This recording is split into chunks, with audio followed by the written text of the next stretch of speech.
अगर आप भी चाहते हैं बिट्टू मलंगिया इंटरटेनमेंट का ऑडियो वीडियो सबसे पहले आप तक पहुंचे, तो लाल बटन को दबाकर चैनल को सब्सक्राइब करें और बेल आइकन दबाना ना भूलें।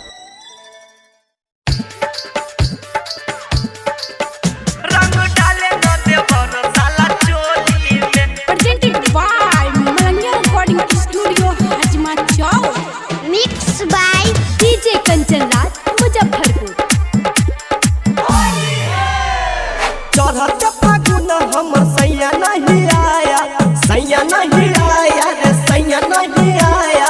रंग पिचकारी देबरू हाथ भेजाया, हाथ भेजाया रे हाथ भेजाया। छुए न छुआबे भागे होली में, रंग डाले न देवर साला चोली में, रंग डाले न देवर साला चोली में, रंग डाले न देवर साला चोली में, रंग डाले न देवर साला चोली में, रंग डाले न देवर साला चोली में। Mix by Bittu Malangiya. रंग डाले न देवर साला चोली में, चोली में, चोली में। Mix by DJ Kanchan Raj Muzaffarpur. काहे नहीं हमारा पमना उनका भावे, मना उनका भावे हो मना उनका भावे।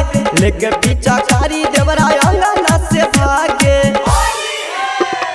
गौवा के लेके घूमे टोली में, रंग डाले न देवर साला चोली में, रंग डाले न देवर साला चोली में, रंग डाले न देवर साला चोली में। Mix by Bittu Malangiya. रंग डाले न देवर साला चोली में, चोली में, चोली में। Mix by DJ Kanchan Raj Muzaffarpur.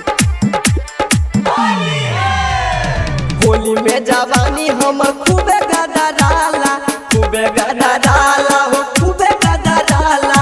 Writer विकासवा के कुछ न बुझाला, रंग डाल दिलस जरम ज्योति खोली में, तब डलस न देवर साला चोली में, रंग डाले न देवर साला चोली में, रंग डाले न देवर साला चोली में। चढ़त फागुन हमर सैया नहीं आया, सैया नहीं आया रे सैया नहीं आया। रंग पिचकारी देबरू हाथ भेजाया, हाथ भेजाया रे हाथ भेजाया। छुए न छुआबे भागे होली में, रंग डाले न देवर साला चोली में, रंग डाले न देवर साला चोली में, रंग डाले न देवर साला चोली में, रंग डाले न देवर साला चोली।